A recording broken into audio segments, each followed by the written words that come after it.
ಬಂಧುಗಳೇ, ಇವತ್ತು ಮಂಡ್ಯದಲ್ಲಿ ತಮಿಳುನಾಡಿಗೆ ಹರಿಸುತ್ತಾ ಇರುವಂತ ನೀರನ್ನ ಕರ್ನಾಟಕ ಸರ್ಕಾರದ ಒಂದು ನಡೆಯನ್ನ ಖಂಡಿಸಿ ಇವತ್ತು KRS ಪಕ್ಷ ಹಾಗೂ ರೈತ ಪರ ಹಾಗೂ ಕನ್ನಡ ಪರ ಹೋರಾಟಗಾರರು ಇವತ್ತು ಮಂಡ್ಯದಲ್ಲಿ ಪ್ರಮುಖವಾಗಿ ನಮ್ಮ ಅಣ್ಣೆಯವರ ರೈತ ಸಂಘದ ನೇತೃತ್ವ ಹಾಗೂ ನಮ್ಮ ಕರ್ನಾಟಕ ರಕ್ಷಣಾ ವೇದಿಕೆ ಜಯರಾಮ್ ಅವರ ತಂಡ ಹಾಗೂ ನಮ್ಮ ರಾಜುಗೌಡರ ಕನ್ನಡ ಪರ ಮನಸ್ಸುಗಳು, ರೈತ ಪರ ಮನಸ್ಸುಗಳು, KRS ಪಕ್ಷದ ಬೆಂಬಲಿಗರನ್ನು ಒಳಗೊಂಡಂತೆ ಇವತ್ತು ನಾವು ಮಂಡ್ಯದಲ್ಲಿ ಪ್ರತಿಭಟನೆ ನಂಬಿಕೊಂಡಿದ್ದೀವಿ. ಯಾವ ಕಾರಣಕ್ಕಾಗಿ? ಇವತ್ತು ರಾಜ್ಯದಲ್ಲಿ ಇವತ್ತು ನೀರು ಇಲ್ಲದೆ ಮಳೆ ಬರದೇ ಇರುವಂತ ಕಾಲದಲ್ಲಿ, ಇಲ್ಲೇ ಬರಗಾಲ ಇರುವಂತ ಕಾಲದಲ್ಲಿ ತಮಿಳುನಾಡಿಗೆ ನೀರನ್ನ ಬಿಡ್ತಾ ಇರುವಂತದ್ದನ್ನ ಖಂಡಿಸಿ ಇವತ್ತು CWMA ಹಾಗೂ CWRC ಅವರ ಒಂದು ಆಗ್ರಹದ ಆದೇಶದ ಮೇರೆಗೆ ಇವತ್ತು ರಾಜ್ಯ ಸರ್ಕಾರ ತಮಿಳುನಾಡಿಗೆ ನೀರನ್ನ ಬಿಡ್ತಾ ಇರುವಂತದ್ದು ಮಂಡ್ಯ ಜಿಲ್ಲೆಯ ಜನತೆಗೆ ಹಾಗೂ ಕಾವೇರಿ ಕೊಳ್ಳದ ಜನತೆಗೆ ಮಾಡ್ತಾ ಇರುವಂತ ಅನ್ಯಾಯ. ಇದನ್ನ ರಾಜ್ಯದ ಜನ ಇವತ್ತು ಖಂಡಿಸ್ತಾ ಇದ್ದಾರೆ.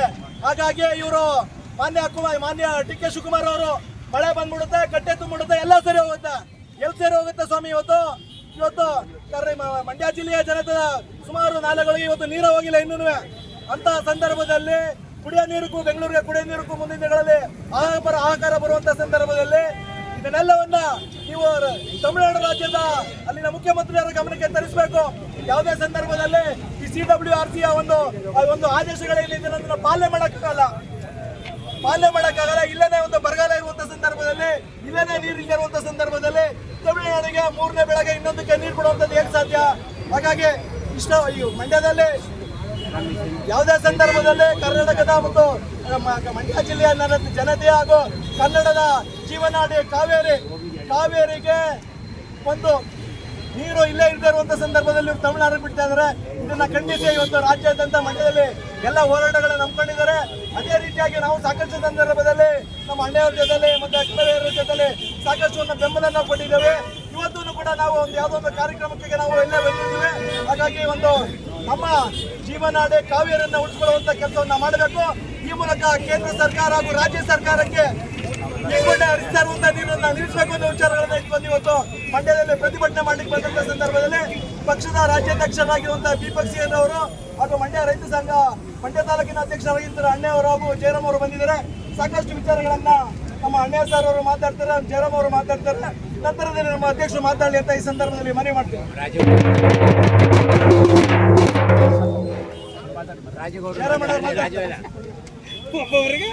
ಏನು ಇವತ್ತು ಕರ್ನಾಟಕ KRS ಪಾರ್ಟಿ ಕಾವೇರಿ ಕೊಳದ ಎಲ್ಲ ರೈತರ ಪರವಾಗಿ, ಈ ನಾಡಿನ ಸಮಸ್ತ ಕನ್ನಡಿಗರ ಪರವಾಗಿ ಇವತ್ತು ಏನು 1924ರಿಂದ 1926 ಬಂದಿದ್ರು ಕೂಡ ನಮ್ಮ ಜಲವಂತ ಸಮಸ್ಯೆಗಳಾಗಿ ನಮ್ಮ ಕಾವೇರಿ ಕೊಳದ ಭಾಗದ ರೈತರನ್ನ ಕಾಡ್ತಾ ಇರ್ತಕ್ಕಂಥದ್ದು. ಅದರಲ್ಲೂ ಬೆಂಗಳೂರು ಮತ್ತೆ ಕರ್ನಾಟಕ ರಾಜ್ಯದ ಎಲ್ಲ ಜಲಾಶಯಗಳಲ್ಲಿ ನಮ್ಮ ನೆರೆ ರಾಜ್ಯಗಳ ಉಪ್ಪಟಳ ಜಾಸ್ತಿ ಆಯ್ತದೆ. ಕಾರಣ ಏನಪ್ಪಾ ಅಂದ್ರೆ ಇವತ್ತು ನಮ್ಗೆ ಮಳೆ ಬಿದ್ದರೆ ಆ ಬಿದ್ದಂತ ನೀರನ್ನ ತಡ್ಕೊಳ್ಳುವಂತ ವ್ಯವಸ್ಥೆಯನ್ನ ಕೇಂದ್ರ ಸರ್ಕಾರ ಆಗ್ಲಿ, ತಮಿಳುನಾಡು ಸರ್ಕಾರ ಆಗ್ಲಿ, ಕರ್ನಾಟಕ ಸರ್ಕಾರ ಆಗ್ಲಿ ತಮಿಳುನಾಡು ಮೇಲೆ ಒತ್ತಾಯ ಆಗ್ತಾ ಇದೆ. ಇವತ್ತು ನಾವು ನ್ಯಾಯಾಲಯಕ್ಕೆ ಸುಮಾರು ಹಣವನ್ನ ವ್ಯಯ ಮಾಡಿದೀವಿ. ಸಾರ್ವಜನಿಕ ತೆರಿಗೆ ಹಣವನ್ನ ವ್ಯಯ ಮಾಡಿದ್ರು ಕೂಡ ಇವತ್ತು ಸಮಸ್ಯೆಯಾಗಿ ಉಳಿದಿದೆ. ಸಮಸ್ಯೆಗೆ ಪರಿಹಾರ ಬರ್ತಾ ಇಲ್ಲ. ಇವತ್ತು ನಾವು ಒಂದು ವರ್ಷ ಬೆಳೆಯನ್ನ ಬೆಳಿಬೇಕಾದ್ರೆ ಹಗಲಿರುಳು ಶ್ರಮ ಪಟ್ಟಿರ್ತೀವಿ. ಮನೆ ಮಂದಿ ಎಲ್ಲ ಏದು ಆ ಬೆಳೆಯನ್ನ ಕೈ ತಗೋಬೇಕಾದ್ರೆ ಇವತ್ತು ನೀರಿಲ್ಲದೆ ಇರುವಂತ ಪರಿಸ್ಥಿತಿ ಇದೆ. ನಮ್ಮ ಭಾಗದ ಎಲ್ಲ ಕಬ್ಬುಗಳು ಒಣಗ್ತಾವೆ. ಅಂತ ಒಂದು ಪರಿಸ್ಥಿತಿಯಲ್ಲಿ ನಮ್ಮ ನಾಲೆಗಳಿಗೆ ನೀರು ಬಿಡ್ಲಿಕ್ಕೆ ಸರ್ಕಾರ ಹಿಂದೆ ಮುನ್ನೋಡುತ್ತದೆ. ಆದ್ರೆ ಕಾವೇರಿ ಪ್ರಾಧಿಕಾರ ಯಾವುದು ವಾಸ್ತವಾಂಶನ ಅರಿದೇನೆ ಕಾವೇರಿ ಕೊಳದ ರೈತರಿಗೆ ಪದೇ ಘಟಪ್ರಹಾರ ಮಾಡ್ತಾ ಇದೆ. ಇವತ್ತು ಏನು ಕೇಂದ್ರ ಸರ್ಕಾರ ಆಗ್ಲಿ, ರಾಜ್ಯ ಸರ್ಕಾರ ಆಗ್ಲಿ ಚುನಾಯಿತ ಪ್ರತಿನಿಧಿಗಳ ಜವಾಬ್ದಾರಿಯನ್ನ ಬರ್ತಿದೆ. ಇವತ್ತು ಕೇಂದ್ರ ಸರ್ಕಾರದ ಎಲ್ಲ 28 ಸಂಸದರು ನಮ್ಮ ಕನ್ನಡಿಗರ ಹಕ್ಕು, ಕನ್ನಡಿಗರ ಭಾವನೆನ ಕೆಳಸೋ ರೀತಿಯಲ್ಲಿ ಇವರು ಕೆಲಸ ಮಾಡ್ತಾ ಇದ್ದಾರೆ. ಇವತ್ತು ಅವರೆಲ್ಲರಿಗೂ ನಾವು ಓಟ್ ಕೊಟ್ಟಿರೋದು ನಿಮ್ಗೆ ಅನುದಾನ ತಗೊಳ್ಳಿ, ನಿಮ್ಗೆ ಸಂಬಳ ತಗೊಳ್ಳಿ, ನಿಮ್ಮ ಸೌಕರ್ಯ ನೋಡ್ಕೊಳ್ಳಿ ಅಂತಲ್ಲ. ನಮ್ಮ ಜವಾಬ್ದಾರಿನ ಹೊತ್ತು ನಮ್ಮ ಪರವಾಗಿ ನೀವು ಕೆಲಸ ಮಾಡಿ ಅಂತ ನೆರೆಯ ತಮಿಳುನಾಡಿನವರು ಒಕ್ಕೂರ್ಲಿಂದ ನಿಂತು ಎಲ್ಲ ಪಕ್ಷ ಪಾರ್ಟಿಯನ್ನು ಮರೆತು ಅಲ್ಲಿ ಜನತೆಗೋಸ್ಕರ ನಿಂತ್ಕೊತಾರೆ. ನೀವು ಕಾಂಗ್ರೆಸ್ ಬಿಜೆಪಿ ದಳ ಅಂತೇಳಿ ನಮ್ಮ ನೀರನ್ನ ಬಿಡಿಸಿ ನಿಂತಿದ್ದೀರಿ. ದಯಮಾಡಿ ಏನು ನಮ್ಮಿಂದ ಯಥೇಚ್ಛವಾಗಿ ಹೋಯ್ತಿರ್ತಕ್ಕಂಥ ನೀರನ್ನ ತಡೆಯನ್ನಿಟ್ಟುವ ನೀರಲ್ಲಿ ತಮಿಳುನಾಡಿಗೆ ಕೇಂದ್ರ ಸರ್ಕಾರದವರು ಒತ್ತಾಯ ಮಾಡಬೇಕು. ರಾಜ್ಯ ಸರ್ಕಾರದವರು ಏನು ನ್ಯಾಯಾಲಯಕ್ಕೆ ಸಮಗ್ರವಾದಂತ ಮಾಹಿತಿಯನ್ನು ಕೊಟ್ಟು 1924ರಿಂದ ಇರ್ತಕ್ಕಂಥ ಈ ಪ್ರಕರಣವನ್ನ ಕೇಂದ್ರ ಸರ್ಕಾರಗಳು ಅಲ್ಲಲ್ಲೇ ಅವರು ಬೇಕಾದಾಗೆ ಕಾನೂನನ್ನ ಚೇಂಜ್ ಮಾಡ್ತಾರೆ. ಆದ್ರೆ ಕಾವೇರಿ ಕುಳದ ನೀರನ್ನ ನಾವು ಮಳೆರಾಯಿಗಳು ಕರೆದೇನ್ರಿ, ಪ್ರಕೃತಿಗಳು ಕರೆದೇನ್ರಿ, ನೀರು ಬಿಡಿ ನಮ್ಗೆ ಮಳೆ ಬರಲಿ ಅಂತ ನಾವು ಮೇಲ್ಭಾಗದಲ್ಲಿ ಇದ್ದೀವಿ. ನೀರು ಬಂದದ್ದನ್ನ ನಾವು ಕಂಡಿಲ್ಲ, ಬಿಡ್ತೀವಿ. ಬಿಟ್ಟಂತ ನೀರು 9370 TMC ನೀರು ಈಗಾಗಲೇ ಸಮುದ್ರಕ್ಕೆ ಕರೆದೋಗಿದೆ. ಅದಕ್ಕೆ ಯಾರು ಜವಾಬ್ದಾರರು? ನಮ್ಮನ್ನು ಆಳ್ತಕ್ಕಂಥ ಸರ್ಕಾರಗಳ ಜವಾಬ್ದಾರಿ. ಅದನ್ನ ಅರ್ಥ ಕಾವೇರಿ ಕೊಳದ ರೈತರ ಹಿತವನ್ನ ಕಾಪಾಡಬೇಕು ಅಂತ ಇವತ್ತು ಎಲ್ಲ ಸಮಸ್ತ ಕನ್ನಡಿಗರ ಪರವಾಗಿ ಒತ್ತಾಯಿಸ್ತಾ ಇದ್ದೇವೆ. ರಾಜ್ಯದ ಸಂಸದರ ಜವಾಬ್ದಾರಿ, ರಾಜ್ಯಸಭಾ ಸದಸ್ಯರ ಜವಾಬ್ದಾರಿ ಏನು 224 ಜನ ಶಾಸಕರಿದ್ದೀರೋ ನಿಮ್ಮ ಜವಾಬ್ದಾರಿನ ಮರೆತು ನೀವು ಈ ಕಾವೇರಿ ಕೊಳದ ವಿಷಯವನ್ನ ಇನ್ನೂ ಜೀವಂತವಾಗಿಟ್ಟುತ್ತೆ. ಆದ್ರೆ ಇದರ ಪರಿಣಾಮವನ್ನ ಕನ್ನಡಿಗರು ಜಾಗೃತರಾಗದೆ ಈ ಸಮಸ್ಯೆ ಪರಿಹಾರ ಆಗಲ್ಲ. ಪ್ರತಿಯೊಬ್ಬ ಕನ್ನಡಿಗರು ಜಾಗೃತರಾದ್ರೂ ಮಾತ್ರ ಈ ಸಮಸ್ಯೆಗೆ ಪರಿಹಾರ. ದಯಮಾಡಿ ಹಿಂದೆ ಕಾನೂನು ಯಾರಿಗೂ ಅರಿವಿಲ್ಲ, ಈಗ ಪ್ರತಿಯೊಬ್ಬರಿಗೂ ಅರಿವಿದೆ. ಅದ್ರ ಬಗ್ಗೆ ಜವಾಬ್ದಾರಿಯಿಂದ ನಾವೆಲ್ಲರೂ ಅರ್ಥ ಕೆಲಸ ಮಾಡಿದ್ರೆ ಮುಂದಿನ ಪೀಳಿಗೆ ನೀರನ್ನ ಉಳ್ಕೊಂಡಾಯ್ತದೆ. ಇಲ್ಲದೆ ಹೋದ್ರೆ ಪ್ರಕೃತಿ ಮುರಿದಾಗ ನಮ್ಗೆ ಸಮಸ್ಯೆ ಬಂದೇ ಬರುತ್ತೆ. ಈ ನಿಟ್ಟಿನಲ್ಲಿ ರಾಜ್ಯ ಸರ್ಕಾರ, ಕೇಂದ್ರ ಸರ್ಕಾರಗಳು ಅವರ ಜವಾಬ್ದಾರಿನ ಮರಿದರೆ ಕೆಲಸ ನಿರ್ವಹಿಸಬೇಕು ಅಂತ ಈ ಮೂಲಕ ಒತ್ತಾಯಿಸ್ತೇವೆ.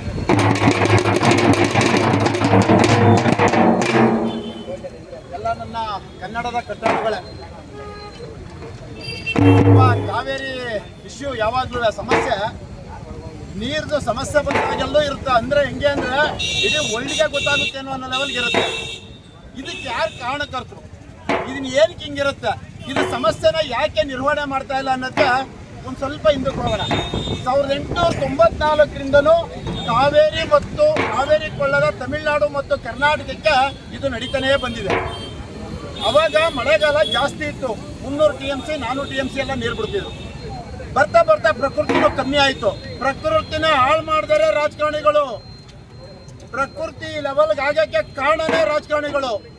ಬರ್ತಾ ಬರ್ತಾ ಕಮ್ಮಿ ಆದ್ಮೇಲೆ ಇವಾಗ 170 TMC ನೀರು ಕೊಡಿ ಅಂತ ಹೇಳಿದ್ದಾರೆ. ಈಗ ಮೇಕೆದಾಟಲು ಕಟ್ಬೋದಾಯ್ತು. ಒಂದು ನಡೆ ಏನಪ್ಪ ಅಂದ್ರೆ ಕಾವೇರಿ ನಿಯಂತ್ರಣ ಮಂಡಳಿ ಮತ್ತೆ ಪ್ರಾಧಿಕಾರ ಎರಡೂ 3.5 TMC 3.5 ಕ್ಯೂಸೆಕ್ಸ್ ನೀರು ಬಿಡಿ ಅಂತ ಹೇಳಿದೆ. 15 ದಿನ 4.26 ಏನೋ ಆಗುತ್ತೆ. ಆದ್ರೆ ಒಂದೇ ಒಂದು ಒಳ್ಳೆ ನಡೆ ಅನುಭವಿಸ್ತಾ ಇದ್ದಾರೆ. ಏನಕ್ಕೆ ಅಂದ್ರೆ ಬೆಂಗಳೂರಲ್ಲಿ ಕುತ್ಕೊಂಡು ನಮ್ಮ ಕನ್ನಡ ಪರ ಸಂಘಟನೆಗಳು, ಜನಪರ ಸಂಘಟನೆಗಳು, ಪ್ರಗತಿಪರ ಸಂಘಟನೆಗಳು ಎಲ್ಲವೂ 13ನೇ ತಾರೀಕಿಗೆ ಬಂದಿಟ್ಟಿವೆ. ಏನಕ್ಕೆ ಅಂದ್ರೆ 1ನೇ ತಾರೀಕಿಂದ 13ನೇ ತಾರೀಕು ಗಂಟ ಇವರ ಬಂಡವಾಳ ನೋಡೋಣ ಅಂತ.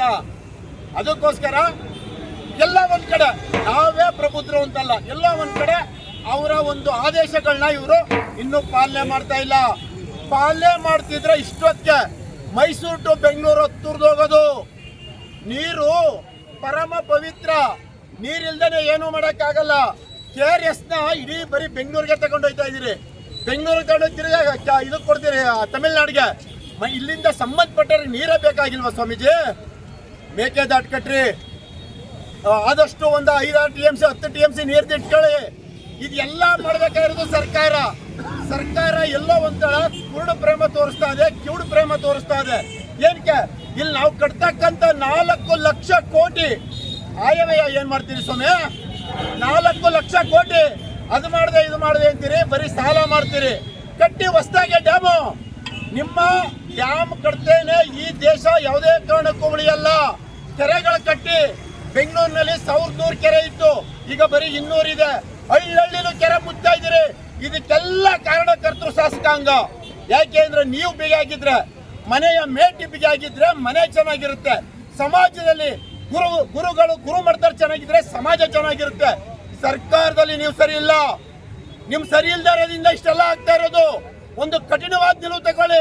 ಕೇಂದ್ರ ಸರ್ಕಾರಕ್ಕೆ MP ಗಳು ಕಳಿಸಿರ್ತೀವಿ, ನಿಮ್ ಕೆಲಸ ಏನ್ ಸ್ವಾಮಿ? ಇಲ್ಲಿ ಹೋಯ್ತೀರಾ, ಏರೋಪ್ಲೇನ್ ಜುರ್ರ್ ಅಂತ ಹಾರ್ತೀರಾ, ಜುರ್ರ್ ಅಂತ ಬರ್ತೀರಾ, ಎರಡೇ ಕೆಲ್ಸಕ್ಕೆ ಕೊಟ್ಟಿರೋದು. ಇಲ್ಲ ಅಂದ್ರೆ ನಿಮ್ ಮನೆಯವ್ರನ್ನ ಹೆಂಡತಿನ ಮಕ್ಕಳನ್ನ ಕರ್ಕೊಂಡು ಟೂರ್ ಅಂತಾರ ಹೋಯ್ತೀರಾ ರೀ.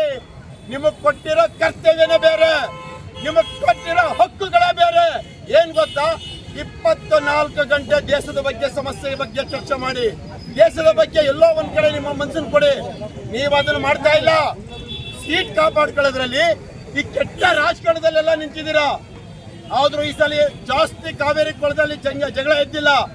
ಏನ್ಕಪ್ಪ ಅಂದ್ರೆ ಕೇಂದ್ರ ಸರ್ಕಾರದಲ್ಲಿ ಆದೇಶ ಮಾಡಿರ್ತಕ್ಕಂಥದ ನೀವು ಒಂದು ಪಾಲನೆ ಮಾಡಿದ್ರಿ, ಇದು ಒಳ್ಳೆ ನಡೆ.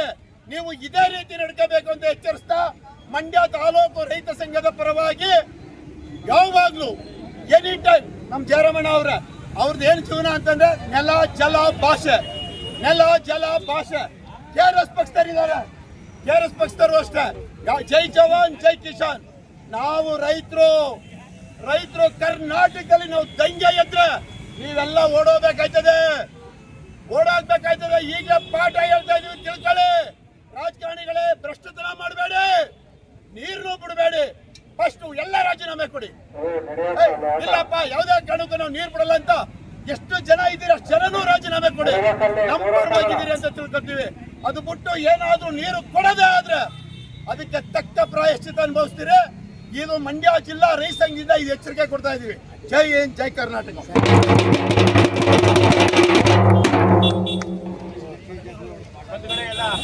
ನಮಸ್ಕಾರ.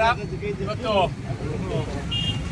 ರೈತ ಸಂಘ, ಕನ್ನಡಪರ ಸಂಘಟನೆಗಳು ಹಾಗೂ KRS ಪಕ್ಷದ ವತಿಯಿಂದ ಏನು ಕಾವೇರಿ ಪ್ರಾಧಿಕಾರದಿಂದ ಆದೇಶ ಆಗಿದೆ, ಪ್ರತಿದಿನ ಮುಂದಿನ 15 ದಿನಗಳ ಕಾಲ 3500 ಕ್ಯೂಸೆಕ್ಸ್ ನೀರನ್ನು ಬಿಡಬೇಕು ಅಂತ ಆದೇಶ ಮಾಡಿದೆ. ಅದರ ವಿರುದ್ಧವಾಗಿ ಇವತ್ತು ನಾವು ಇಲ್ಲಿ ಪ್ರತಿಭಟನೆಯನ್ನು ಹಮ್ಮಿಕೊಂಡಿದ್ದೇವೆ. ಬಹುತೇಕ ಸುಮಾರು ಒಂದು ಶತಮಾನದ ಹಿಂದಿನಿಂದ 1924 ಏನು ಒಪ್ಪಂದ ಆಯಿತು, ಅವಾಗಲಿಂದ ಕರ್ನಾಟಕ ನಿರಂತರವಾಗಿ ಕಾವೇರಿ ನೀರು ಹಂಚಿಕೆಯಲ್ಲಿ ತಾರತಮ್ಯವನ್ನು ಅನುಭವಿಸ್ತಾ ಬರ್ತಾ ಇದೆ. ನಾವು ಒಂದು ಇಲ್ಲಿ ಡ್ಯಾಮ್ ಕಟ್ಟಬೇಕು ಅಂತ ಅಂದರೆ ಅವರ ಅನುಮತಿಯನ್ನು ಪಡ್ಕೊಳ್ಬೇಕು. ನಾವು ಇಲ್ಲಿ ಏನಾದ್ರು ಒಂದು ಸಣ್ಣದು ಒಟ್ಟು ಕಟ್ತೀವಿ ಅಂತ ಸಮಸ್ಯೆ.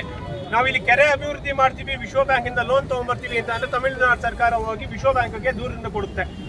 ಅದು ಇಲ್ಲಿ ನಮ್ಮ ಕೆರೆನ ನ್ಯಾಚುರಲ್ ಆಗಿ ನೀರು ಹಿಡಿದಿಟ್ಕೊಳ್ಳೋ ಅಂತ ಹಿಂದೆ ಇರೋಂಥ ಕೆರೆಯನ್ನ ಹೂಳೆತ್ತಿ ನಾವು ನೀರನ್ನ ಸಂಗ್ರಹ ಮಾಡ್ತೀವಿ. ಇಲ್ಲಿ ನಮ್ಮ ನೀರನ್ನ ಸಂಗ್ರಹ ಮಾಡಿಟ್ಕೊಂಡ್ರೆ ಎಲ್ರಿಗೂ ಒಳ್ಳೇದೇ. ನೀರು ಹೆಚ್ಚಿಗೆ ಸಂಗ್ರಹ ಆಗುತ್ತೆ, ಇಲ್ಲಿ ರೈತರು ಉಪಯೋಗಿಸ್ಕೊತಿರ್ತಾರೆ. ಒಂಚೂರು ಹೆಚ್ಚಿಗೆ ಮಳೆ ಆಯಿತು ಅಂದರೆ ಅಡಿಯೋದೆಲ್ಲಿಗೆ ತಮಿಳ್ನಾಡಿಗೆನೆ. ಕನಿಷ್ಠ ಬುದ್ಧಿ ಇದು, ಎಲ್ರಿಗೂ ಅನುಕೂಲ ಆಗುತ್ತೆ. ನಾವು ಒಟ್ಟಿಗೆ ಬಾಳೋಣ ಅನ್ನೋದನ್ನ ಬಿಟ್ಟು ತಮಿಳ್ನಾಡು ಬಹಳ ಹಿಂದೆಯಿಂದನೂ ನಿರಂತರವಾಗಿ ಕರ್ನಾಟಕದಕ್ಕೆ ಅನ್ಯಾಯ ಮಾಡುವಂಥ ರೀತಿಯಲ್ಲಿ ನಡ್ಕೊಂಡು ಬರ್ತಾ ಇದೆ. ಇವತ್ತು ಪ್ರತಿಯೊಂದು ಡ್ಯಾಮಲ್ಲೂ ನಾವು ಹೇಳಲಿ ಬಿಡಲಿ, ತಮಿಳ್ನಾಡು ಸರ್ಕಾರಕ್ಕೂ ಕೇಂದ್ರ ಸರ್ಕಾರದ ಏನು ಕಾವೇರಿ ಪ್ರಾಧಿಕಾರ ಇದೆ, ಪ್ರತಿ ನಿಮಿಷದ ಮಾಹಿತಿ, ಎಷ್ಟು ನೀರು ಬಂತು, ಎಷ್ಟು ನೀರು ಆಚೆ ಹೋಗುತ್ತೆ ಅಂತ ಮಾಹಿತಿ ಇದೆ. ಅಲ್ಲಿ ಅಧಿಕಾರಿಗಳು ಕೂತಿದ್ದಾರೆ. ತಮಿಳ್ನಾಡು ಅಧಿಕಾರಿ ಅಲ್ಲಿ ನಮಗೆ ಗೊತ್ತಿಲ್ಲದೆ ಇರ್ಬೋದು, ತಮಿಳ್ನಾಡಿಗೆ ನಮ್ಮ ಜನರಿಗೆ ಗೊತ್ತಾಗೋಕ್ಕಿಂತ ಮುಂಚೆ ಎಷ್ಟು ನೀರು ಬಂದಿದೆ, ಎಷ್ಟು ಹೋಗಿದೆ ಅಂತ ನಮ್ಗೆ ಗೊತ್ತಿದೆ. ಕನಿಷ್ಠ ಮಾನವೀಯತೆ ಬೇಡವಾ ನಿಮಗೆಲ್ಲ? ಕರ್ನಾಟಕದಲ್ಲಿ ಇವತ್ತು ಬರದ ಪರಿಸ್ಥಿತಿ ಇದೆ, ನೀರಿಗೆ ಹಾಹಾಕಾರ ಇದೆ. ಸುಮಾರು 30ರಿಂದ 60 ವರ್ಷ ಮಳೆಯ ಕೊರತೆ ಇದೆ. ಇಂಥದ್ರಲ್ಲಿ ನಾವು ನೀರು ಎಲ್ಲಿಂದ ಕೊಡಬೇಕು? ಮಳೆ ಆದರೆ ಹಿಡ್ದಿಟ್ಕೊಳ್ಳೋಕ್ಕೆ ನಮಗೇನು ಹುಚ್ಚಿದ್ಯಾ? ನಿಮ್ಮನ್ನ ಸಾಯಿಸಬೇಕು ಅಂತ ಅಂದ್ಬಿಟ್ಟು ರೈತರು ಅರ್ಥ ಮಾಡ್ಕೊಳ್ಬೇಕು, ಸರ್ಕಾರಗಳು ಅರ್ಥ ಮಾಡ್ಕೊಳ್ಬೇಕು. ಒಂದು ಸೌಹಾರ್ದಯುತವಾಗಿ ಈ ವಿಚಾರವನ್ನ ಬಗೆಹರಿಸ್ಕೊಳ್ಳುವಂಥದ್ದಕ್ಕೆ ಮಾತಾಡಬೇಕು. ಕೇಳ್ಕೊಳ್ಳಿ, ಕೇಳುವಂಥದ್ರಲ್ಲಿ ಏನು ಇದಿಲ್ಲ. ಆದರೆ ಆದೇಶ ಮಾಡಿಬಿಟ್ಟು ನಮ್ಗೆ ಇಷ್ಟೇ ಬಿಡಬೇಕು, ಹಿಂಗೆ ಮಾಡಬೇಕು ಅಂತ ಅಂದರೆ ನಾವೆಲ್ಲಿ ಹೋಗ್ಬೇಕು? ಆಯ್ತಪ್ಪ, ಇವತ್ತು ನೀರೇನೋ ಒಂಚೂರಿದೆ, ಬಿಟ್ಬಿಡ್ತೀವಿ. ಮಳೆ ಬರಲಿಲ್ಲ, ನೀರು ಎಲ್ಲಿಂದ ಬಿಡೋದು? ನಿಮಗೂ ಬೇಕಾಗುತ್ತೆ. ಆಗ ಇರೋದನ್ನ ಬಿಟ್ಬಿಟ್ಟು ನೀವು ಬೆಳಗ್ಗೆ ಆಯಿಸ್ಬಿಟ್ಟು ಖಾಲಿ ಮಾಡಿಬಿಡ್ತೀರಾ? ನಿಮಗೂ ಇಲ್ಲ, ನಮಗೂ ಇಲ್ಲ, ಎಲ್ಲಿಗೆ ಹೋಗೋದು? ಕುಡಿಯೋಕ್ಕಾದ್ರೂ ನೀರು ಬೇಕಲ್ವಾ? ಕನಿಷ್ಠ ಬುದ್ಧಿ ಇಲ್ವಾ ನಿಮಗೆ ಕೇಳುವಂಥವ್ರಿಗೆ? ದಯವಿಟ್ಟು ಅರ್ಥ ಮಾಡ್ಕೊಳ್ಬೇಕು. ಇವತ್ತು ಪ್ರತಿದಿನ ನೋಡ್ತೀವಿ 1700 ಕ್ಯೂಸೆಕ್ಸ್ ನೀರು KRS ಇಂದ ಹೋಗ್ತಾ ಇದೆ. ಇನ್ನೊಂದು 500 ಕ್ಯೂಸೆಕ್ಸ್ ಅಲ್ಲಿ ಕಂಪನಿಯಿಂದ ಹರಿತಾ ಇತ್ತು. 2200 ಕ್ಯೂಸೆಕ್ಸ್ ಹರಿತಾ ಇದೆ. ಮತ್ತೆ ಇಲ್ಲಿ ನಾಲೆಗಳಿಂದ ಇನ್ನೊಂದು ಹಳ್ಳಿ ಇಲ್ಲಿ ಮಳೆ ಆಗ್ತಿದ್ರೆ ಬಿಳಿಗೊಂಡ್ಲಿನಲ್ಲಿ ಮಾಪನ ಮಾಡುವಂಥದ್ದು. ಬಿಳಿಗೊಂಡ್ಲಲ್ಲಿ 3,000 3,200 ಹಾಗೆ ಆಗುತ್ತೆ. ಅದಕ್ಕೆ ಯಾಕೆ ಆದೇಶ ಮಾಡ್ಕೊಂಡು ಬರಬೇಕು? ಹೆಚ್ಚಿಗೆ ಮಳೆ ಆದರೆ ಬಿಟ್ಟೇ ಬಿಡ್ತಿದ್ವಿ. ನಿರಂತರವಾಗಿ ಈ ಆದೇಶ ಬರೋಕ್ಕಿಂತ ಮುಂಚೆನೂ 800 700 600 ಈ ಥರದ್ದು ಬಿಡ್ತಾನೆ ಇದ್ರು. KRS ಇಂದ, ಕಬಿನಿಯಿಂದ 500, ಒಂದು 3-4 ಜಲಾಶಯದಿಂದ ಸುಮಾರು 2,000 ಕ್ಯೂಸೆಕ್ಸ್ ನಿರಂತರವಾಗಿ ಹರಿತಾ ಇತ್ತು. ನಾವೇನು ಹಿಡಿದಿಟ್ಕೊಂಡಿದ್ವಿ ಅದನ್ನ, ನಮಗೆ ಎಷ್ಟು ಬೇಕೋ ನೀರು ಕುಡಿಯೋಕೆ ಇನ್ನೊಂದಕ್ಕೆ ಅದನ್ನ ಇಟ್ಕೊಂಡು ನಾವು ಬಿಡ್ತಾ ಇದ್ವಿ. ಅದನ್ನು ಬಿಟ್ಬಿಟ್ಟು ನೀವು ನಮ್ಗೆ ಇಷ್ಟೇ ಬೇಕು, ನಮ್ಮ ಪಾಲದು ಜುಲೈ ತಿಂಗಳದ್ದು ಪಾಲದು ಇಷ್ಟಿದೆ ಬಿಡಬೇಕು ಇಂದಿನ ಅಂತ. ಇದೇನು ಸಾಮಾನ್ಯ ಮಳೆ ಇರುವಂಥ ವರ್ಷನಾ? ಬರಗಾಲದ ವರ್ಷ, ಅರ್ಥ ಮಾಡ್ಕೊಳ್ಬೇಕು. ಈ ರೀತಿನಲ್ಲಿ ಅನ್ಯೋನ್ಯವಾಗಿ ನಾವು ಬಗೆಹರಿಸ್ಕೊಳ್ಳುವಂಥದ್ದನ್ನು ಮಾಡ್ದೇನೆ ಇವತ್ತು ಕೇಂದ್ರ ಸರ್ಕಾರ ಮಾಹಿತಿ ಇದ್ರೂ ಕೂಡ ಈ ರೀತಿ ಕರ್ನಾಟಕದ ಜನರ ಮೇಲೆ, ಕಾವೇರಿ ಕೊಳ್ಳದ ಜನರ ಮೇಲೆ ಗದಾ ಪ್ರಹಾರ ಮಾಡ್ದಂಗೆ 3,500 ಕ್ಯೂಸೆಕ್ಸ್ ನೀವು ಬಿಡಬೇಕು ಅಂತ ಅಂದ್ಬಿಟ್ಟು ಹೇಳಿದ್ರೆ ಎಲ್ಲಿಂದ ಬಿಡುವಂಥದ್ದು? ಅದೇ ರೀತಿ ನಮ್ಮ ರಾಜಕಾರಣಿಗಳು ಒಬ್ಬೊಬ್ರು ಒಂದೊಂದು ಮಾತಾಡ್ತಾರೆ. ಈ ಸಂದರ್ಭದಲ್ಲಿ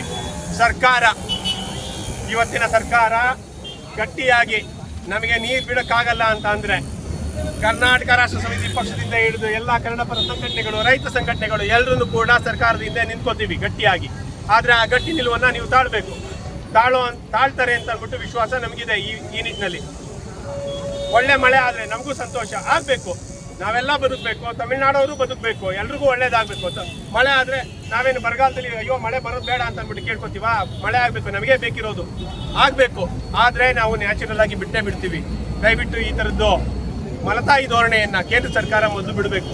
ಬಹುತೇಕ ಅಧಿಕಾರಿಗಳು ಅಲ್ಲಿ ಏನು ಕಾವೇರಿ ನೀರು ಪ್ರಾಧಿಕಾರದಲ್ಲಿ ಇದ್ದಾರೆ, ಅಲ್ಲಿರುವಂಥ ಅಧಿಕಾರಿಗಳು, ಕೇಂದ್ರ ಸರ್ಕಾರದ ಅಧಿಕಾರಿಗಳು, ಅವ್ರಿಗೆ ಗೊತ್ತಿದೆ ಎಷ್ಟು ನೀರು. ಆಗ್ಲೇ ಹೇಳ್ದಾಗೆ ಇಂಚಿಂಚು ಮಾಹಿತಿನೂ ಇರುತ್ತೆ.